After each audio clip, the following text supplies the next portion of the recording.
ఓ సాయి సద్గురు, భక్తుల కోరికలు నెరవేర్చే కల్పవృక్షమా, మీ పాదములను మేము ఎన్నటికీ మరవకుందుముగాక. మీ పాదములను ఎప్పుడూ చూచుచూ ఉండెదముగాక. ఈ సంసారమున చావు పుట్టుకల చేత మిక్కిలి బాధపడుచూ ఉన్నాము. ఈ చావు పుట్టుకల నుంచి మమ్మల్ని తప్పించుము. మా ఇంద్రియములు ఇతర విషయములపై పోనీయకుండా అడ్డుకొనుము.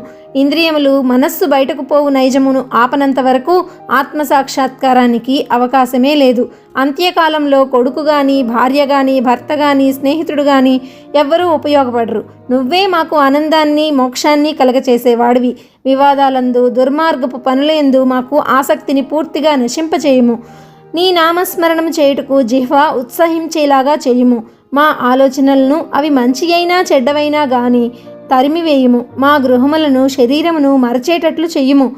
మా అహంకారాన్ని నిర్మూలించుము. నీ నామమే ఎల్లప్పుడూ జ్ఞప్తియందు ఉండేటట్లు చెయ్యుము. తక్కిన వస్తువులన్నింటినీ మరిచేటట్లు చెయ్యుము. మనశ్చాంచల్యాన్ని తీసివేయుము. దానిని స్థిరముగా, ప్రశాంతంగా ఉంచుము. నువ్వు మమ్మల్ని గట్టిగా పట్టి ఉంచించో మా అజ్ఞానాంధకారము నిష్క్రమించును. నీ వెలుతురునందు మేము సంతోషంగా ఉండదము. మమ్మల్ని నిద్ర నుంచి లేపుము. నీ లీలామృతము తాగే భాగ్యము నీ కటాక్షము చేత గత జన్మలలో మేము చేసిన పుణ్యం వలన మాకు కలిగినది. ఓ సాయి సద్గురు, ఇట్లు మిమ్మల్ని ప్రార్థిస్తున్నాము. దయచేసి మమ్మల్ని కాపాడి రక్షించుము.